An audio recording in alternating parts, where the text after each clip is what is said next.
মানুষকে একটা জড় বস্তু একটা শুধু ইঞ্জিনের সাহায্যে এক জায়গা থেকে আরেক জায়গায় নিয়ে যাবে, এই চিন্তা কি তখনকার আরবের মাথায় ছিল? কিন্তু এখন যেটা হয়েছে, প্লেন, জাট প্লেন, ট্রেন, বাস, এমন ভাবে বর্তমানে তো electric bike, auto, LPG auto, CNG auto, এইভাবে যত প্রকার অত্যাধিক তরিকায় আবিষ্কৃত যানবাহন আছে, সব কিছু কোরআনুল কারীমের ভবিষ্যৎবাণী। আল্লাহ বলেছিলেন তৈরি করব, আল্লাহ করে দিলেন। ভবিষ্যৎবাণী কোরআনের মতো কোরআন বানাতে হবে, ভবিষ্যৎবাণী থাকা লাগবে তাতে। আরো অনেক ভবিষ্যৎবাণী কোরআনের ভিতরে আছে, সেগুলো এখন যদি আপনি বলেন তাহলে ইসলাম বিদ্বেষীরা অস্বীকার করবে। কি আছে কোরআনের ভিতরে? আছে কিয়ামতের আগে চতুষ্পদ জন্তু মাটি থেকে বাইর হবে, মানুষের সাথে কথা বলবে। চতুষ্পদ জন্তু মাটি থেকে বাইর হবে, মানুষের সাথে কথা বলবে, বলবে ইসলাম সত্য, এভাবে মানুষকে বলবে। এখন যদি ইসলাম বিদ্বেষীদেরকে আমরা বলি তাহলে তারা কি বলবে? কোরআনের কি মাথা, মানে মোহাম্মদের কি মাথা খারাপ নাকি, কি বললো? কিন্তু না, আধুনিক বিজ্ঞান এখন পর্যন্ত আসমানের সন্ধান পায়নি।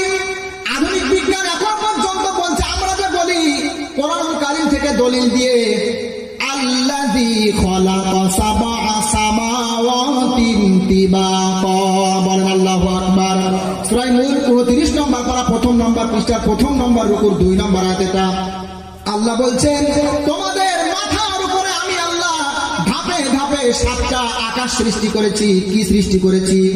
আকাশ সৃষ্টি করেছি। আধুনিক বিজ্ঞান এখনো পর্যন্ত আকাশের সন্ধান পায়নি। তারা বলে কোরআনুল কারীমের আয়াতটা নাকি বাস্তবসম্মত নয়। আমি আপনাদেরকে একটা যুক্তি দিয়ে বলি, আপনাদের এই গ্রামের ছোট যে পুকুর আছে, এখানে যদি একটা হাঁসকে ছেড়ে দেওয়া হয় আর বলা হয় ঝিনুক খুঁজে নিয়ে আসো, হাঁস কিন্তু পানিতে ডুব দিয়ে ঝিনুক অন্বেষণ করবে। ঠিক না বেঠিক? কথা বলেন, ঠিক না বেঠিক?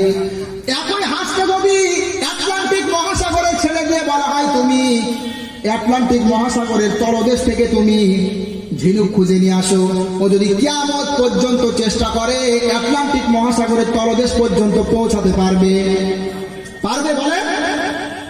এখন যদি হাঁস পানিতে ডুব দিয়ে কয়েক কিলোমিটার যাওয়ার পরে যদি ফিরে আসে, সে বলে ও বিশ্ববাসীরা শোনো, আটলান্টিক মহাসাগরের কোনো তলা নেই, আটলান্টিক মহাসাগরের নিম্ন দেশ নেই, আপনারা কি মানবেন?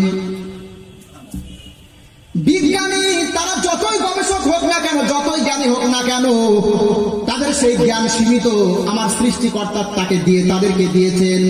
তাহলে সেই জ্ঞান দিয়ে গবেষণা করে যদি তারা আসমানের সন্ধান না পায়, তাই যদি কেউ আসমানকে অস্বীকার করে, তাহলে সে হাঁসের কথা শুনে সমুদ্রের তলদেশ অস্বীকার করবে। ঠিক না বেঠিক? আরে বিজ্ঞানী তারা তো এখনো পর্যন্ত, মানে এই যে তারা আমরা দেখি নক্ষত্র, এগুলো কি টপকে বিজ্ঞানীরা গিয়েছে? আপনারা শুনেছেন কখনো? তো তারা আসমানের সন্ধান কি করে পাবে? আসমান তো তারারও উপরে, 7 আসমান তো আরো উপরে।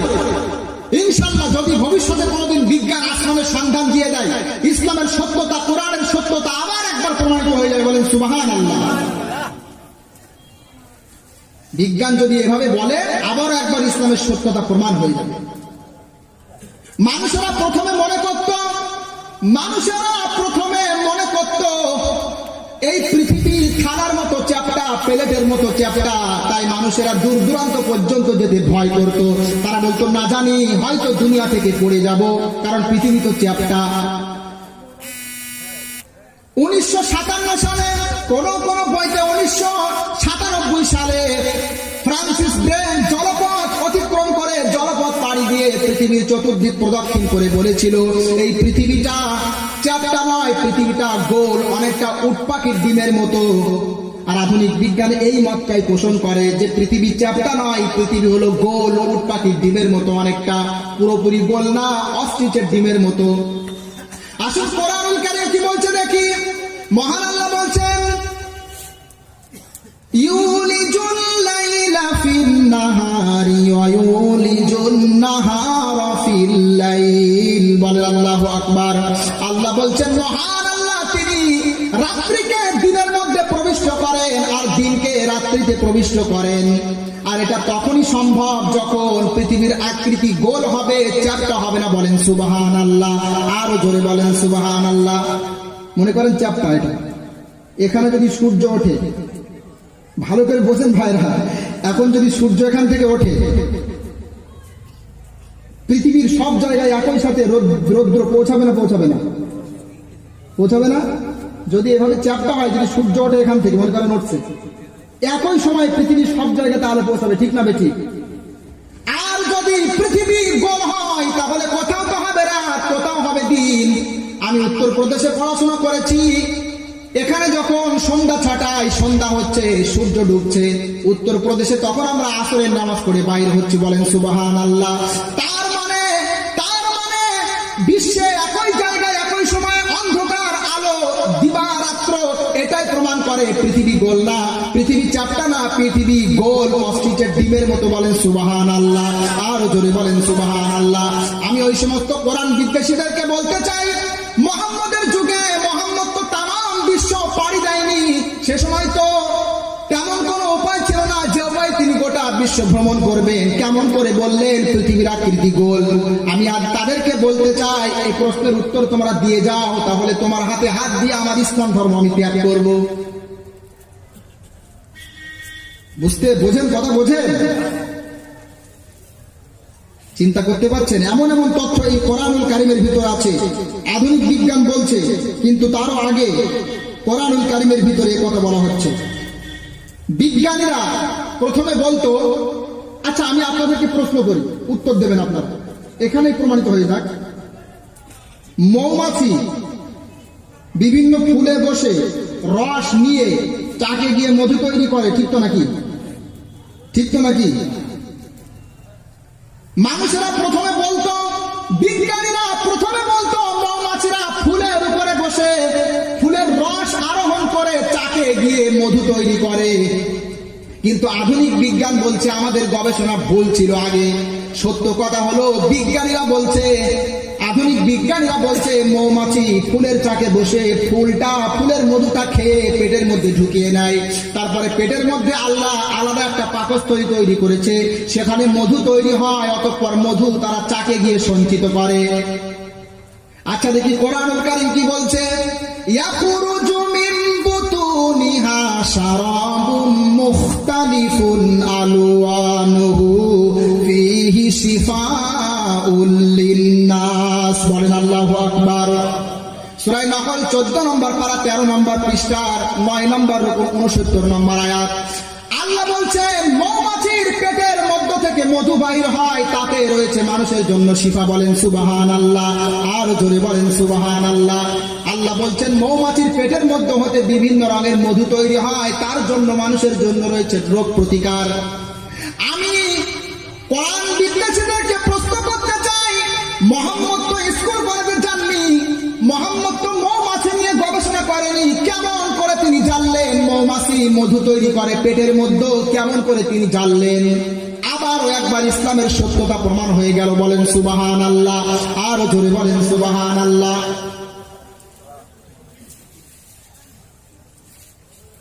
এইভাবে আপনি যদি গবেষণা করেন, আজ থেকে কিছুকাল আগেও বিজ্ঞানীরা বলতো যে মাতৃগর্ভে প্রথমে সন্তানের গোস্ত তৈরি হয়, তারপরে হাড় তৈরি হয়। আর এটাই কিন্তু আমাদের বিবেকের দাবি। দেখেন, প্রথমে গোস্ত তৈরি হবে, মাংস, ভ্রূণের মাংস প্রথমে তৈরি হবে, তারপরে হাড় তৈরি হবে, এটা আমাদের বিবেক বলে। এজন্য বিজ্ঞানীরা প্রথমে এই মত পোষণ করত। তবে বিজ্ঞানীরা তারপরে তাদের এই মত থেকে ফিরে এসে এখন বলছে না, প্রথমে তৈরি হয় বাচ্চার হাড়, তারপরে তৈরি হয় গোস্ত। পেটের ভিতরে প্রথমে হাড় তৈরি হয়, তারপরে গোস্ত তৈরি হয়, এটা আধুনিক এমব্রায়োলজি বলছে। এবার দেখি কোরআনুল কারীম কি বলছে। মহান আল্লাহ কোরআনুল কারীমের মধ্যে বলছেন, সুম্মা খালাকনান নুতফাতা আলাকাতান ফাখালাকনাল আলাকাতা নুতফা সুম্মা ফাখালাকনাল মুদগাতা ইযামান ফাকাসাউনাল ইযামা লাহমা, বলেন আল্লাহু আকবার। আল্লাহ বলছেন আমি আল্লাহ সৃষ্টি করেছি, ফাখালাকনাল মুদগাতা, আমি আল্লাহ মাতৃগর্ভে হাড় তৈরি করেছি, ফাকাসাউনাল ইযামা লাহমা, তারপরে আমি আল্লাহ হাড়কে গোশত দিয়ে ঢেকে দিয়েছি, বলেন সুবহানাল্লাহ। আরো জোরে বলেন সুবহানাল্লাহ। এখন আমি তাদেরকে প্রশ্ন করতে চাই, মুহাম্মদ কি পেটের ভিতরে আগে হাড় তৈরি হয় নাকি গোশত তৈরি হয়? কি করে দেখলো? আপনি মোহাম্মদ কোন নারীর পেট কেটে দেখেছিল? আমি আপনাকে চ্যালেঞ্জ করে বলছি, অনুবীক্ষণ যন্ত্র ছাড়া আপনি কখনোই দেখতে পারবেন না। প্রথমে গোশত তৈরি হয় নাকি হাড় তৈরি হয়? এটা অনুবীক্ষণ যন্ত্র আবিষ্কৃত হওয়ার পরে এটা জানা গেছে। এখন আমি বলতে পারি মাইক্রোস্কোপ যন্ত্র আবিষ্কৃত হওয়ার আগে বিজ্ঞান এই তথ্য দেয়নি। মাইক্রোস্কোপ যন্ত্র আবিষ্কৃত হওয়ার পরে আধুনিক বিজ্ঞান এই তথ্য দিয়েছে পেটের ভিতরে আগে হাড় তৈরি হয়, তারপরে গোশত তৈরি হয়। এখন আপনি বলেন তো, মুহাম্মদ সাল্লাল্লাহু আলাইহি ওয়াসাল্লাম পেটের ভিতরে আগে হাড় তৈরি হয় নাকি গোশত তৈরি হয়, কি করে বললেন তিনি? এখান থেকে আবারও প্রমাণিত হয়ে যায় কোরআনুল কারীম সত্য। বলেন সুবহানাল্লাহ। ঈমানের পথে অবিচল থেকে আমার মরণ যেন হয়, ঈমানের পথে অবিচল থেকে আমার মরণ যেন হয়, তোমারই কাছে মিনতি আমার, তোমারই কাছে মিনতি আমার, ও গরহিম দয়াময়। ঈমানের পথে অবিচল থেকে আমার মরণ যেন হয়। বলেন আমিন। আমরা যে ঈমান পেয়েছি কত মূল্যবান সম্পদ জানেন? মহান আল্লাহ বলছেন অকুনতুম আলা শাফা হুফরাতিন মিনান নার, তোমরা জাহান্নামের একেবারে একটা কিনারায় দাঁড়িয়েছিলে। ফাআনখাযাকুম মিনহা আই বিল ঈমান, হাশিয়াতুস সাবি আলা তাফসীরিল জালালাইনের দ্বিতীয় খণ্ডে আছে। বলছে তোমরা জাহান্নামের একেবারে একটা কিনারায় দাঁড়িয়েছিলে, ঈমান দিয়ে আমি আল্লাহ তোমাদেরকে বাঁচিয়ে নিয়েছি। বলেন সুবহানাল্লাহ। তাহলে ঈমান নিয়ে মরতে চাই না? ঈমান নিয়ে মরতে হবে। আধুনিক বিজ্ঞান বলছে মানুষের দেহে যে কোষগুলো আছে, এই কোষের ভিতরে যে সাইটোপ্লাজম আছে এর 80% পানি দ্বারা গঠিত। তার মানে মানব সৃষ্টি হয়েছে যে উপাদান দিয়ে, তার মধ্যে 80% পানি। এটা আধুনিক বিজ্ঞান বলছে। দেখি কোরআনুল কারীম কি বলছে। মহান আল্লাহ বলছে ওয়াজআলনা মিনাল মাই কুল্লা শাইইন হাইয়্যিন আফালা ইউমিনুন। বলেন আল্লাহু আকবার। সূরা আম্বিয়া 17 নম্বর পারা 3 নম্বর পৃষ্ঠা 3 নম্বর উপর 33 নম্বর আয়াত। এটা আল্লাহ বলছেন আমি আল্লাহ সৃষ্টি করেছি ওয়াজআলনা মিনাল মাই কুল্লা শাইইন হাইয়্যিন, আমি আল্লাহ প্রত্যেকটি সজীব বস্তু, প্রত্যেকটি প্রাণীকে আমি আল্লাহ সৃষ্টি করেছি পানি দিয়ে। বলেন সুবহানাল্লাহ। আরো জোরে বলেন সুবহানাল্লাহ। যদি আপনার গা কাটা হয় পানি বাহির হবে না, রক্ত বাহির হবে। মোহাম্মদ কি করে জানলেন যে পানি দিয়ে তৈরি? আরে আধুনিক বিজ্ঞানী বলছে যে মানুষ তৈরির যে উপাদান আছে, যে বস্তু দিয়ে মানুষ তৈরি হয় তার 80% পানি দ্বারা গঠিত। মোহাম্মদ কি করে জানলেন বলেন তো?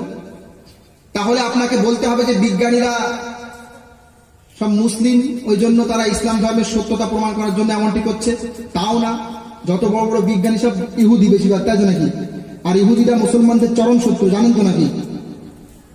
বড় বড় বিজ্ঞানী তারা অধিকাংশ ইহুদি খ্রিস্টান, তারা ইসলামের শত্রু, মুসলিমদের শত্রু। মহান আল্লাহ কোরআনুল কারীমের ভিতরে বলছেন ওয়ালা তাজিদান্নাহুম আশাদ্দান নাসি আদাওয়াতাল লিল্লাযিনা আমানুল ইয়াহুদা ওয়াল্লাযিনা আশরাকু। বলেন আল্লাহু আকবার। আল্লাহ বলছেন মুসলিমদের শত্রু সবচেয়ে বেশি হলো মুশরিকরা এবং ইহুদিরা।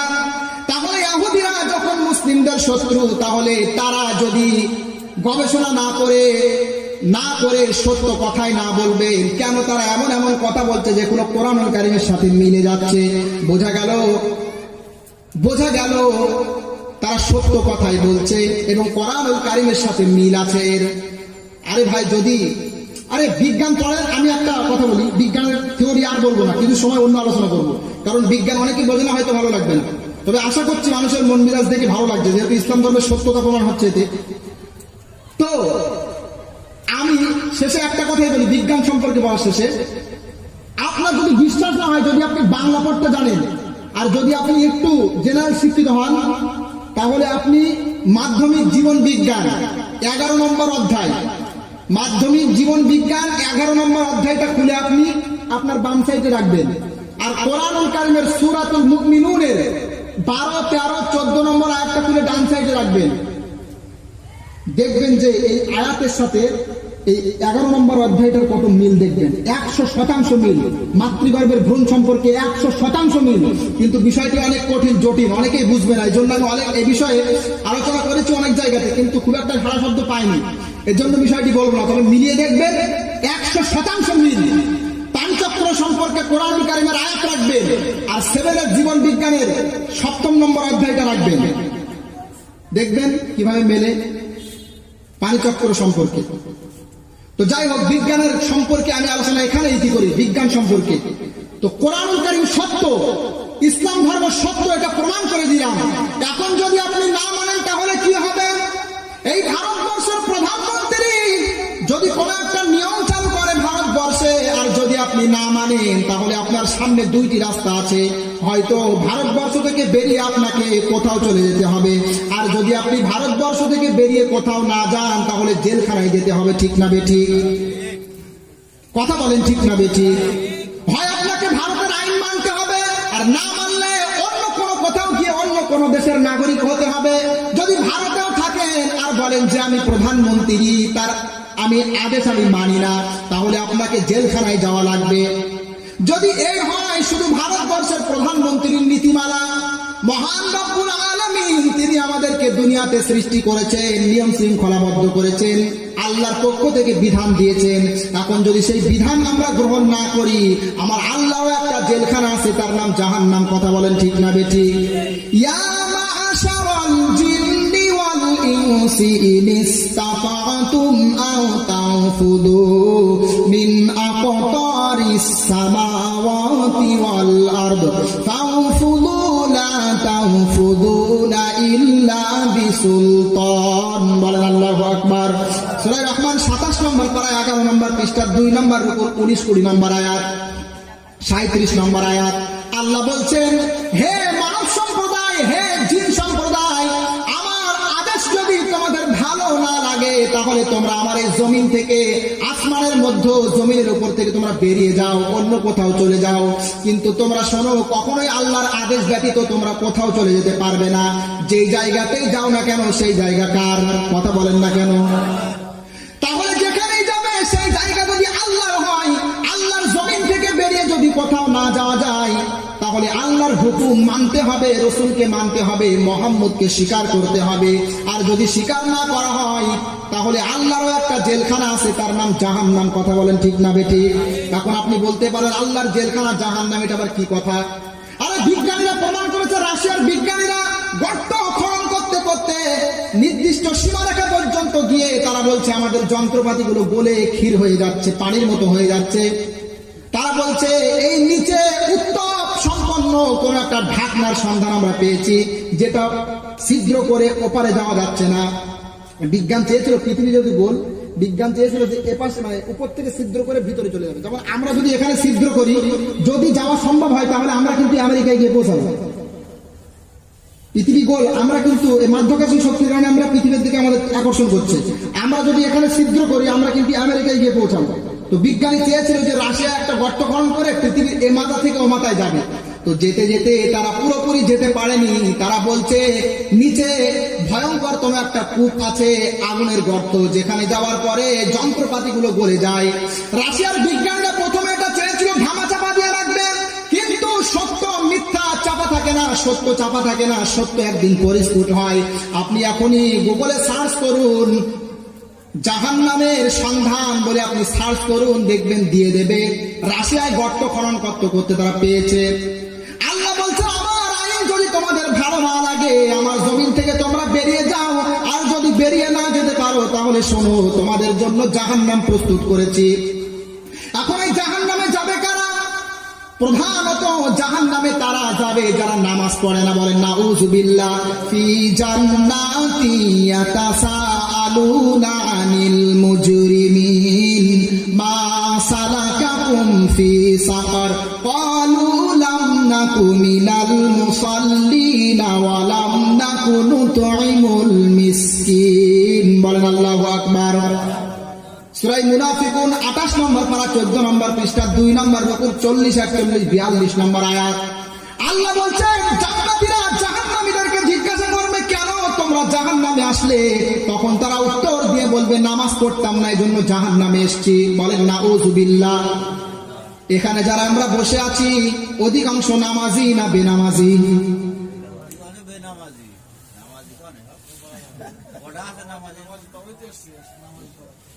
বড়ই দুঃখ লাগে ভাই, বড়ই দুঃখ লাগে। জাহান্নামে তারা যাবে যারা নামাজ পড়ে না।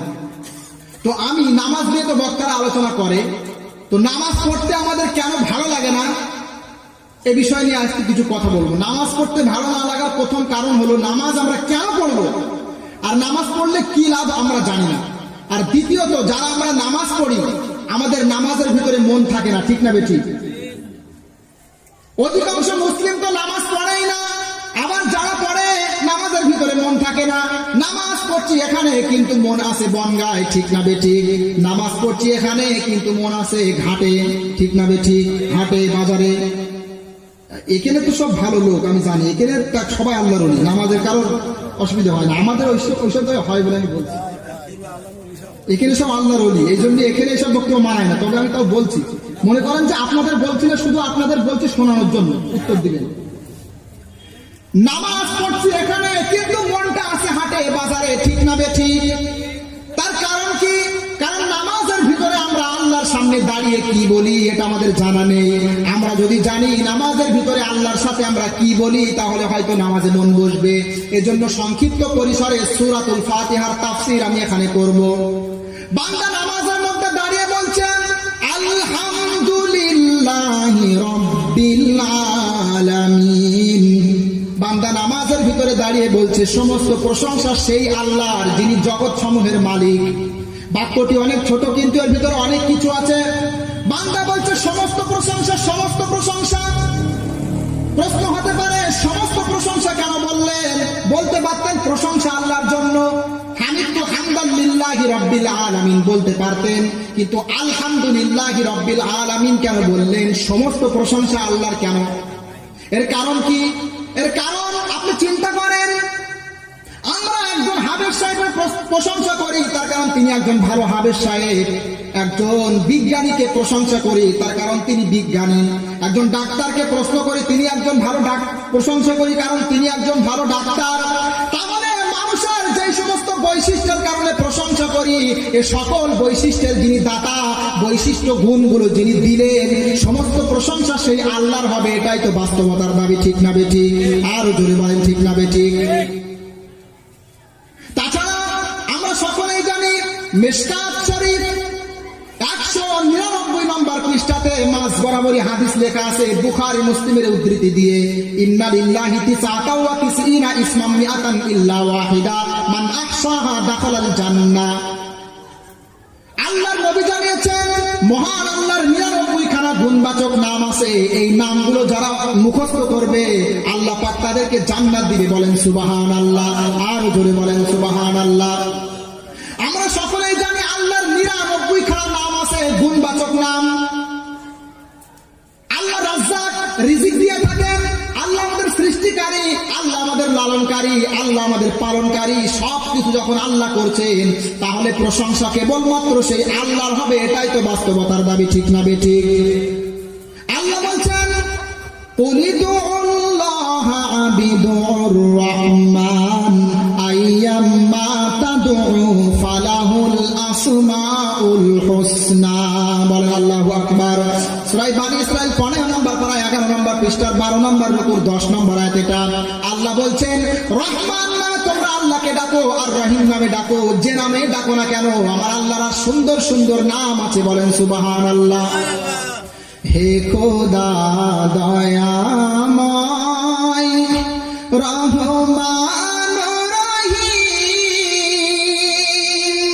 হে বিরাট, হে মহান, হে অনন্ত অসীম, হে খোদা দয়াময় রহমান রহিম, হে বিরাট, হে মহান, হে অনন্ত অসীম।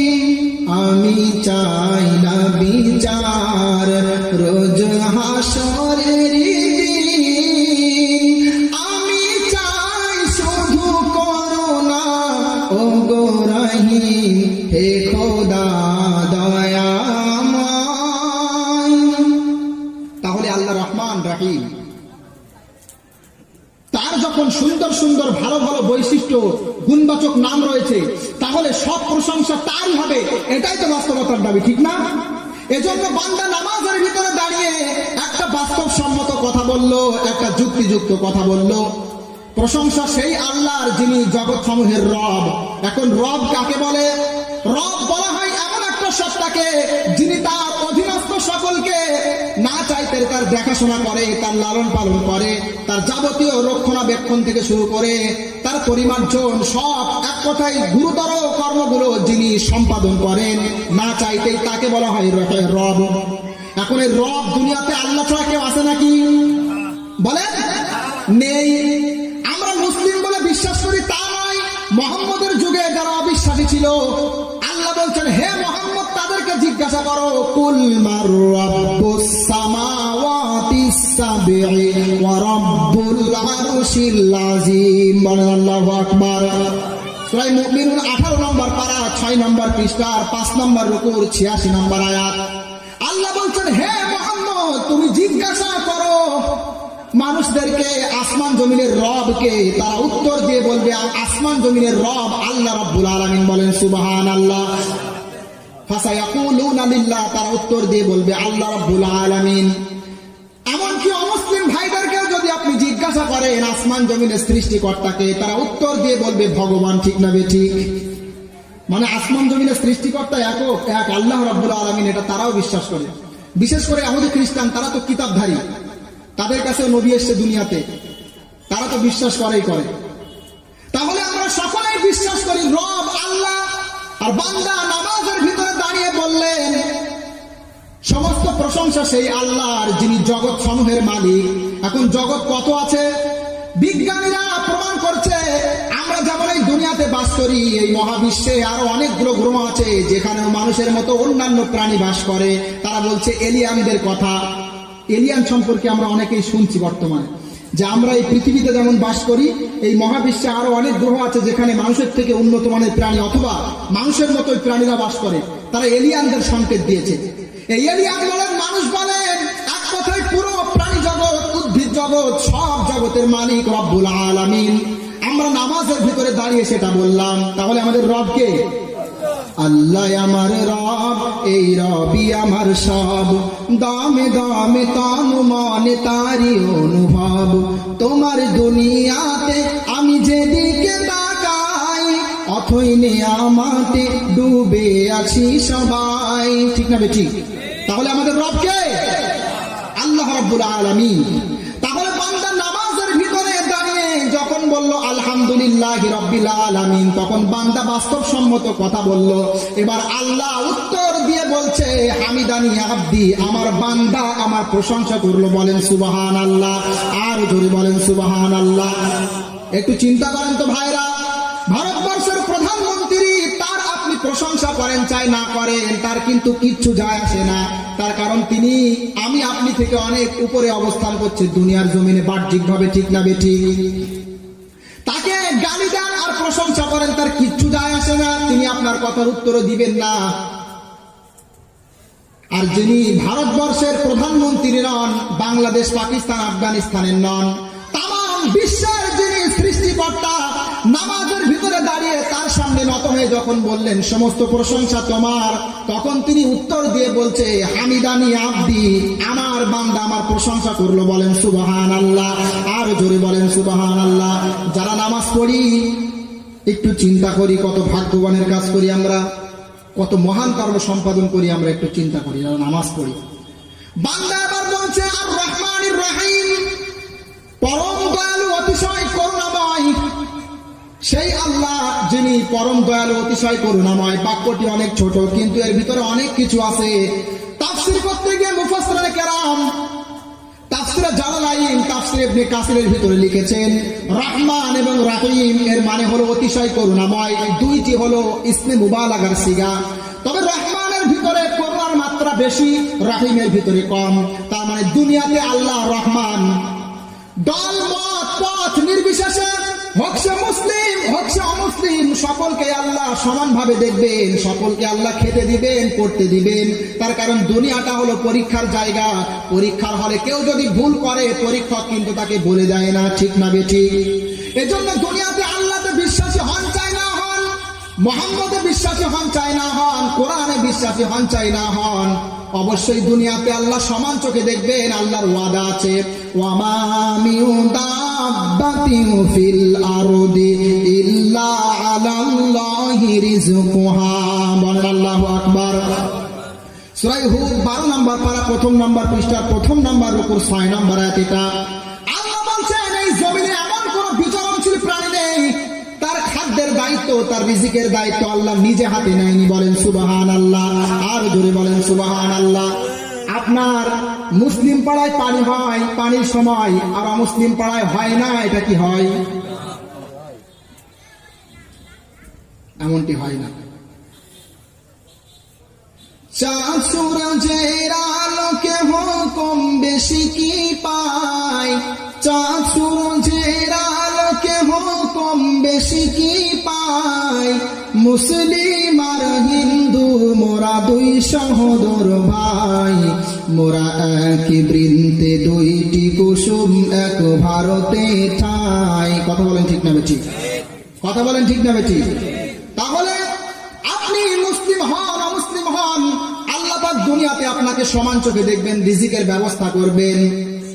কিন্তু দুনিয়াতে পরীক্ষা নেওয়ার পরে যখন আমরা মৃত্যুবরণ করব, আমাদের মৃত্যু হবে, আবার আমাদেরকে হিসাব নেওয়ার জন্য জীবিত করা হবে। এখানে আবার প্রশ্ন, আমি যখন বলবো যে আমাদের মৃত্যুবরণ করতে হবে, তখন আমিও মানবো যে আমরা মরি, অমুসলিম ভাইয়েরাও মানবে। তার কারণ কি? দুনিয়াতে তাদেরও মরে, আমাদেরও মরে, ঠিক না বেঠিক? কিন্তু আমি যদি বলি আমাদেরকে আবার একই ময়দানে একত্রিত করা হবে হিসাব নেওয়ার জন্য, সেদিন যারা দুনিয়াতে ভালো ছিল, যারা ভালো কর্ম করত, তাদেরকে জান্নাত দেওয়া হবে, আর যারা মন্দকামী ছিল, মন্দ কর্ম করত, তাদেরকে জাহান্নাম দেওয়া হবে। তখন অনেকেই আছে তারা বলবে মৃত্যুর পরে আমাদেরকে আবার জীবিত করা হবে, এটা ভুল। আচ্ছা, আমি আপনাদেরকে একটা প্রশ্ন করি, আমি যদি প্রশ্ন করি, এই গোটা বিশ্বের সৃষ্টিকর্তা যিনি হবেন, তিনি কি জালেম হতে পারেন? জালেম হতে পারেন? বিশ্বের যিনি সৃষ্টিকর্তা হবে, তিনি জালেম হতে পারেন না।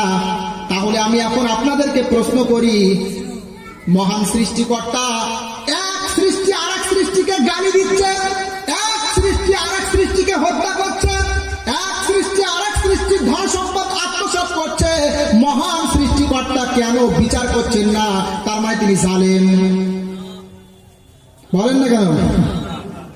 আপনার আন্ডারে যদি 10টা মানুষ থাকে, 10টা চাকর থাকে, একে অপরকে যদি গালমন্দ করে, যদি মারধর করে, একে অপরের প্রতি যদি অত্যাচার করে, আপনি বিচার করবেন না করবেন না?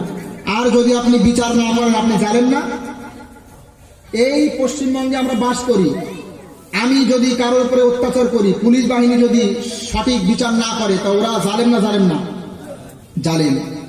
তো এই যদি হয় মানুষের ব্যাপার, যিনি সৃষ্টিকর্তা দুনিয়াতে আমাদেরকে পাঠিয়েছেন, আমরা এক সৃষ্টি আর এক সৃষ্টির ক্ষতি করছি, এক সৃষ্টির আর এক সৃষ্টির গালি দিচ্ছি, মহান সৃষ্টিকর্তা কেন বিচার করছেন না? তার মানে তিনি জালেম। আর যদি বলেন যে মহান সৃষ্টিকর্তা জালেম হতে পারে না, যেমনটি আমরা অমুসলিম ভাইরা সকলেই বলি, তাহলে বিশ্বাস করতে হবে বিচার একদিন হবে, এসব মন্দ কর্মের বিচার একদিন হবে, খেলা একদিন হবে, ফাইনাল খেলা। কথা বলেন ঠিক না বেঠিক? আরো জোরে বলেন ঠিক না বেঠিক? আরো জোরে বলেন ঠিক না বেঠিক? ভোটের আগে তো সব জায়গাতে শুনছিলাম খেলা হবে, কিন্তু আমরা নির্দিষ্ট কোন রাজনৈতিক দলের ব্যানারে থেকে আমরা খেলা করতে চাই না। আমাদের আসল খেলা কোন দিন হবে? কিয়ামতের দিন। কুল ইন্নাল আউয়ালিনা ওয়াল আখিরিনা লামাজমুউনা ইলা মিকাতি ইয়াউমিন মা'লুম। বলেন আল্লাহু আকবার। সূরা ওয়াকিয়া 27 নম্বর পারা 14 নম্বর পৃষ্ঠা 2 নম্বর রুকু 14 নম্বর লাইনে 49-50 নম্বর আয়াত।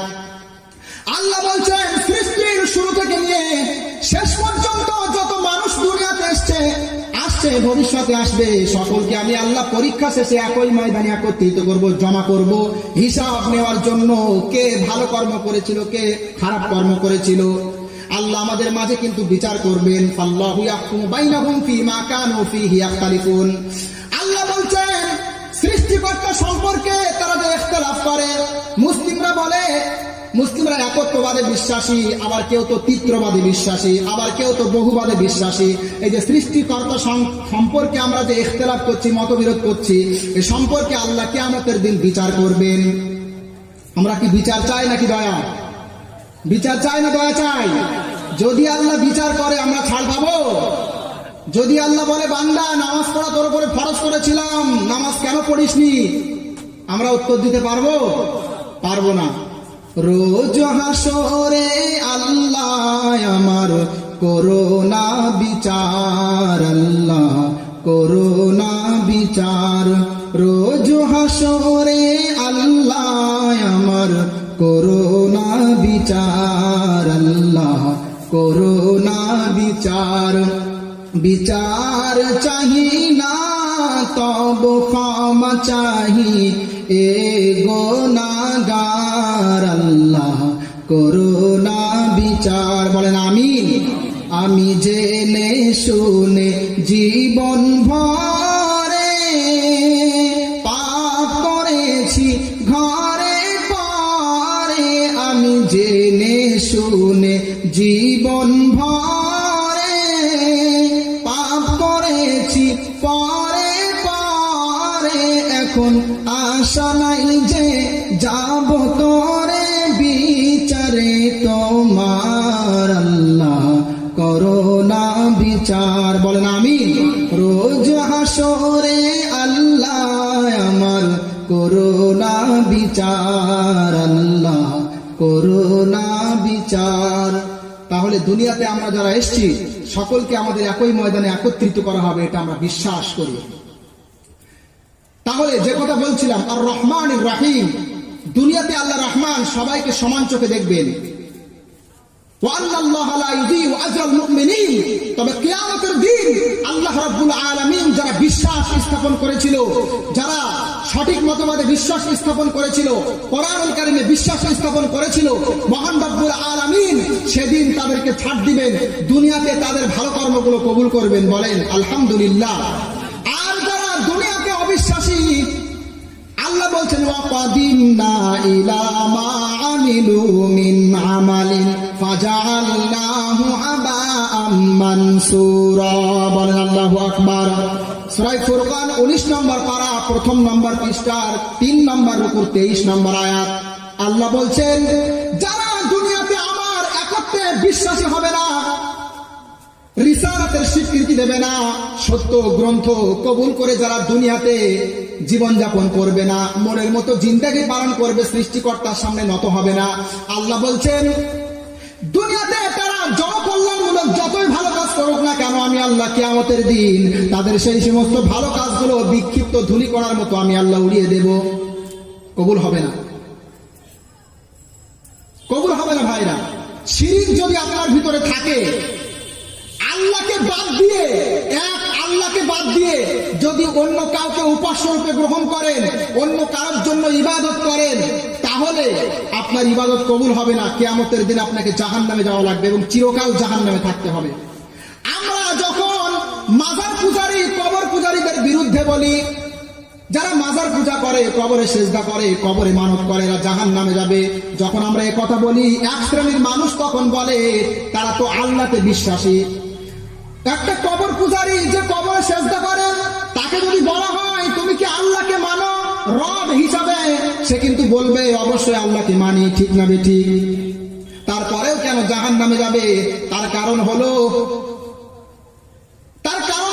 মুশরিকরা যেমন আল্লাহকে বাদ দিয়ে অন্য কাউকে উপাসনা করে, এই মুসলিম নাম নিয়ে কবর পূজারী জাহান্নামী, এরাও আল্লাহকে বাদ দিয়ে পীর পুজো করে, ঠিক না বেঠিক? আর জোরে বলেন ঠিক না বেঠিক? কথা বোঝেন আপনারা?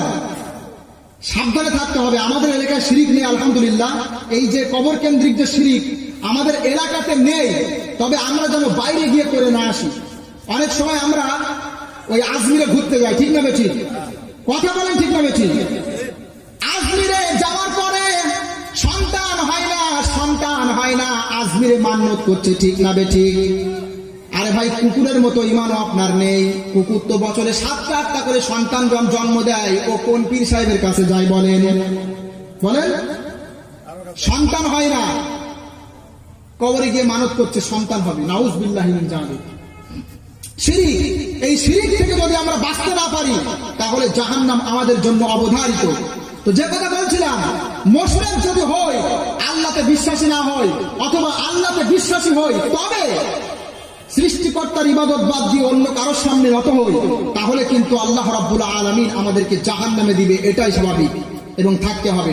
তো বান্দা নামাজের ভিতরে দাঁড়িয়ে বললেন আর রহমানির রহিম, তিনি দুনিয়াতে রহমান, আখিরাতে তিনি রহিম। এরপরে আল্লাহ বলছেন আসনা আলাইয়া আব্দি, আমার বান্দা আমার কৃতজ্ঞতা প্রকাশ করলো, বলেন সুবহানাল্লাহ। আর জোরে বলেন সুবহানাল্লাহ। নামাজের ভিতরে দাঁড়িয়ে বান্দার সাথে আল্লাহর কথা হচ্ছে, বান্দা বলছে রহমান রহিম, আর আল্লাহ উত্তর দিয়ে বলছে আমার বান্দা আমার কৃতজ্ঞতা প্রকাশ করলো।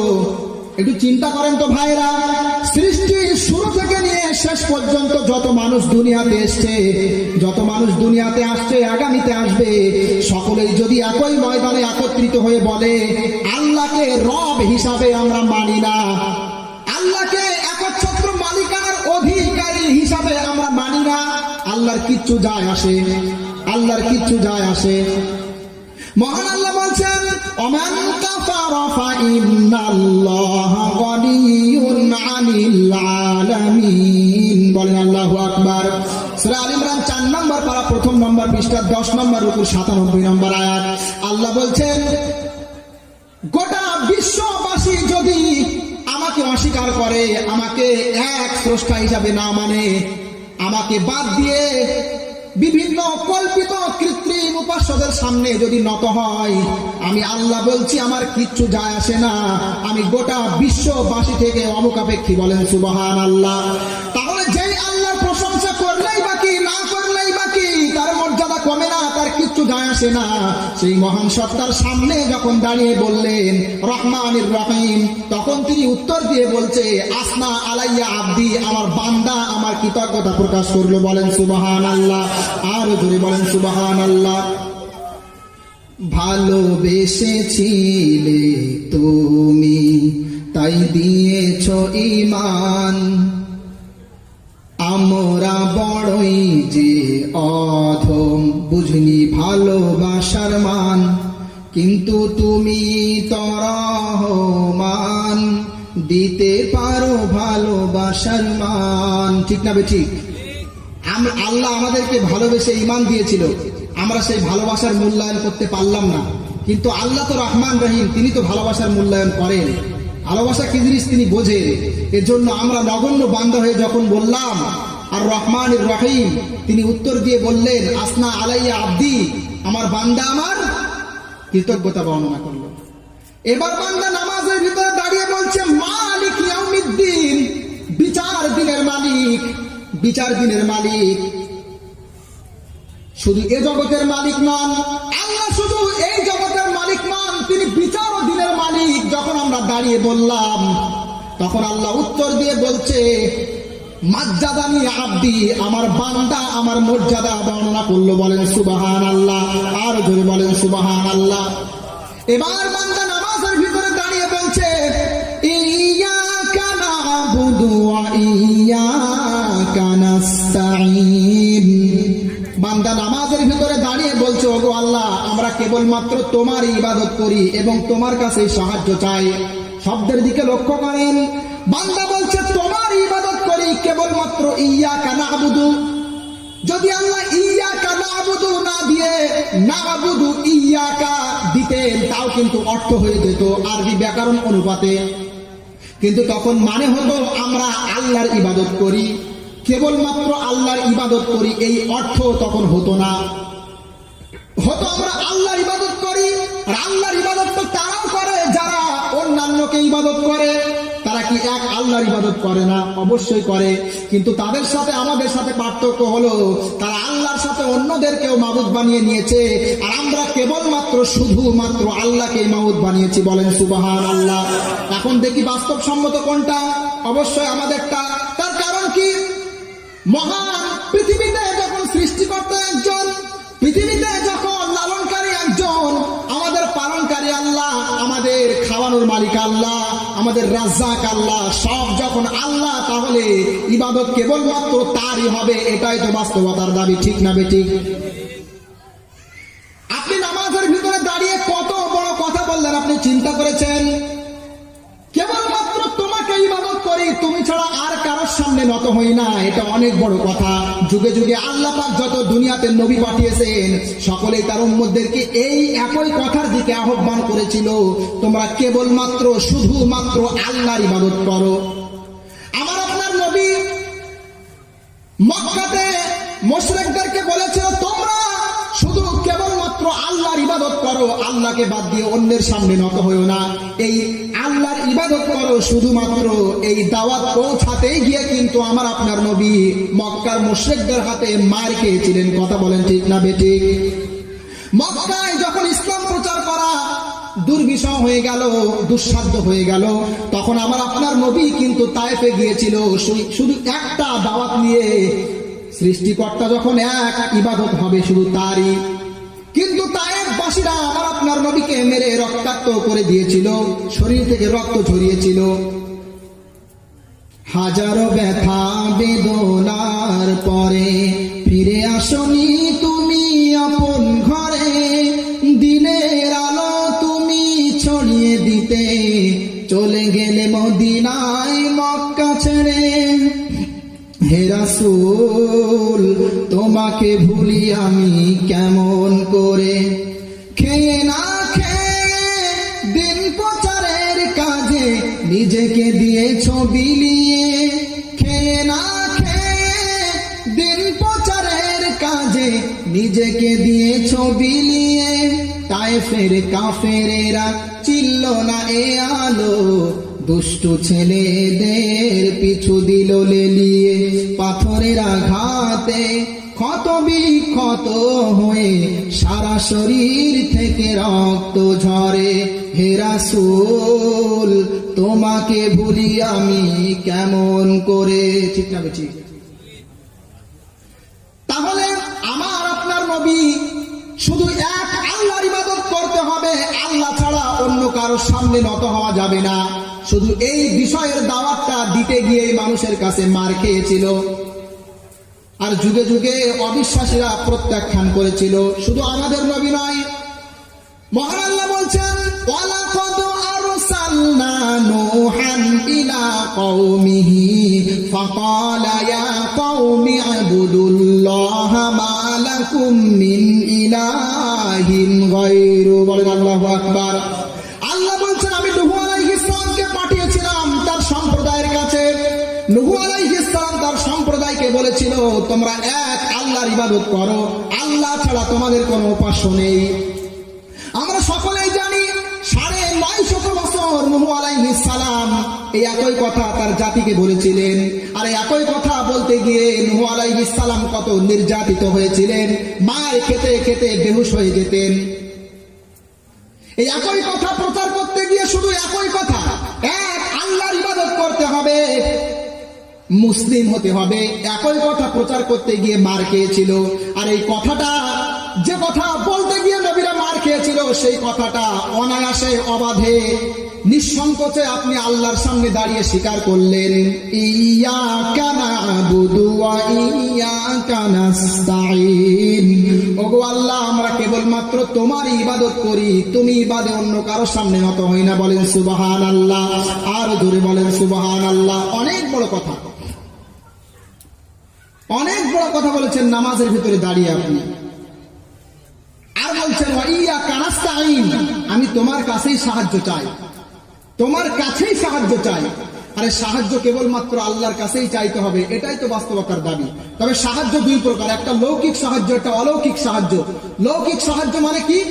আমি গর্তে পড়ে বলছি আমাকে বাঁচাও, কেউ বাঁচাও। আমি ধারণা করছি যে আশেপাশে হয়তো কেউ আছে আমাকে বাঁচিয়ে নেবে, এটা লৌকিক সাহায্য, এটা শিরিক নয়। তবে কেউ যদি গর্তের ভিতরে পড়ে বলে ও খাজা বাবা আমাকে বাঁচাও, তখন কিন্তু এটা শিরিক হবে। তার কারণ খাজা বাবা কিন্তু পাশাপাশি নেই, কিন্তু উনি আছে কোথায়, আজমিরে, তখন এটা শিরিক হবে। তো শিরিক বুঝতে হবে, সাহায্য মানে শিরিক নয়। আমি চিন্তা করছি আশেপাশে কেউ হয়তো আছে, আমি ডাকছি বাঁচাও বাঁচাও, শিরিক নয়। তবে আমি মনে করছি আশেপাশে কেউ নেই, তবে যদি আমি অমুককে ডাকি তার ভিতরে এমন ক্ষমতা আছে, এমন পাওয়ার আছে, সেই ক্ষমতা পাওয়ার প্রয়োগ করে আমাকে বাঁচিয়ে নেবে, এটা হলো শিরিক।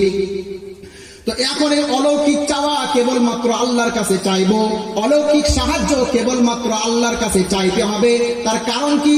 তার কারণ হলো মহান আল্লাহ কোরআনুল কারীমের ভিতরে বলছেন ওয়া ইযা আরাদাল্লাহু বিকাউমিন সুআন ফালা মারাদ্দা লাহু ওয়া মা লাহুম মিন দুনিহি মিন ওয়াল। বলেন আল্লাহু আকবার। আল্লাহ বলছেন আল্লাহ যখন কোন সম্প্রদায়ের অকল্যাণের ইচ্ছা প্রকাশ করে, অকল্যাণকামী হয়, দুনিয়ার কেউ নেই তাকে অকল্যাণের হাত থেকে বাঁচিয়ে নিবে। আর মহান সৃষ্টিকর্তা যদি কাউকে কল্যাণ পৌঁছানোর ইচ্ছা প্রকাশ করে, দুনিয়াতে কেউ নেই তাকে অকল্যাণ করবে। বলেন সুবহানাল্লাহ। এখন যদি আল্লাহ, এই যেমন আল্লাহ পাক এই বর্ষা দিয়ে আমাদের ক্ষেত খামার গুলো নষ্ট করে দিল, পরীক্ষা নিল, এখন দুনিয়ার সকল মানুষ যদি একত্রিত হয়ে বলে সৃষ্টিকর্তা তোমার এই বিধান আমরা মানি নে, তোমার এই ক্ষমতা প্রয়োগ হতে আমরা দেব না, আমাদের ক্ষেতের সরিষাগুলো নষ্ট হবে না, লাভ হবে? হবে না। তাহলে ক্ষতি লাভ সবের মালিক যখন আল্লাহ, তখন সাহায্য কেবলমাত্র বান্দা তার কাছেই চাইবে, এটাই তো বাস্তবতার দাবি। এজন্য বান্দা যখন নামাজের ভিতরে দাঁড়িয়ে বলল ইয়াকা নাস্তাইন, একটা বাস্তবসম্মত কথা বলল, একটা যুক্তিযুক্ত কথা বলল। এবার রব্বুল আলামিন বলছে হাযা বাইনি ওয়া বাইনা আবদি ওয়া লি আবদি মা সাআলা, এটা আমার বান্দা এবং আমার মধ্যকার ব্যাপার, আমার বান্দা এবার আমার কাছে যা চাইবে আমি দেব। চিন্তা করেন তো, ভারতবর্ষের প্রধানমন্ত্রী যদি এখানে এসে বলে এই গ্রামের সলিমউদ্দিন মিয়ার সাথে আমার গোপন পরামর্শ আছে, এই গ্রামের সে মেম্বার, ও আমার কাছে যা চাইবে আমি তাই দেব, ও খুশি হবে না হবে না? আরে ভারতবর্ষের প্রধানমন্ত্রী যদি আপনাদের এখানে যে মেম্বার আছে তার কাছে এসে বলে যে এই গ্রামের যে মেম্বার তার সাথে আমার গোপন কথা আছে, গোপন পরামর্শ, সে এই গ্রামের কল্যাণের জন্য যা কিছু চাইবে আমি সব দেব, ও খুশি হবে না হবে না?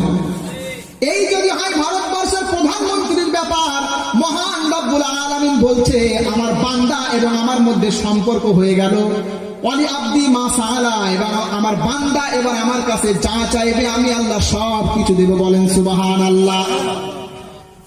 এবার আল্লাহ, বান্দা চাইতে পারতেন সন্তান, বান্দা চাইতে পারতেন গাড়ি, বান্দা চাইতে পারতেন বাড়ি, কিন্তু বান্দা কিছুই চাইল না, চাইলো ইহদিনাস সিরাতাল মুস্তাকিম। ওগো আল্লাহ আমি সিরাতে মুস্তাকিম চাই, আমি সঠিক রাস্তায় চলতে চাই। সিরাতাল্লাযীনা আন'আমতা আলাইহিম, তাদের রাস্তায়, যে রাস্তার পথের পথিকদের উপরে আপনি ইনআম বর্ষণ করেছেন, যে রাস্তার পথে চলে যারা সফলতার সাথে উত্তীর্ণ হয়েছে, আমি আল্লাহ সেই রাস্তায় চলতে চাই।